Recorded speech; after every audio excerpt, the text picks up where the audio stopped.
3, 2, 1 já. Oi, galerinha!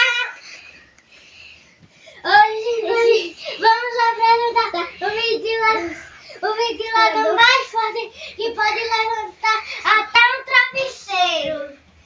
Então vamos Pro vídeo. Vamos lá! Pode ligar, Matheus. falar. Vai falar pra você. Aqui, ó. Olha só. Olha só, galerinha.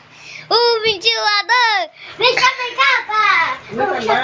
Aumenta mais ele. Eu vou dar um zoom aqui pra vocês verem melhor. Não tá no 3 não, Matheus. Vamos lá. Olha só o que o ventilador é capaz de fazer com o travesseiro. O ventilador pode levantar esse travesseiro. Agora vamos mudar de travesseiro. Vamos lá? Vamos. Isso aí é mais fácil.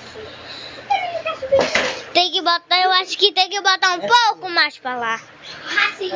Oxe, Então vamos. galerinha. Vai. Olhem só, galerinha. O ventilador que pode fazer. Ele é tão forte que é capaz de levantar um travesseiro. Olhem só o que o ventilador fez. Ele está levando o travesseiro. O travesseiro pode até flutuar. O ventilador é o mais forte do mundo todo, minha gente. Olhem só que belezura. Vamos trocar de travesseiro?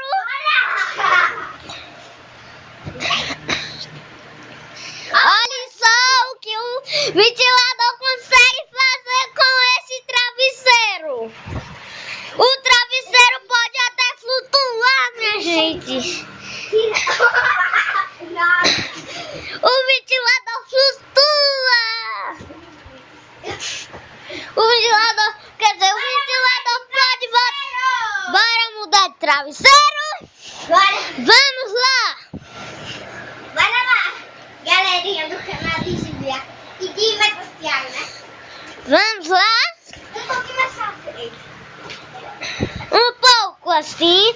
Olhem só o que ele. Olhem só o que ele consegue fazer, minha gente. Olhem só isso.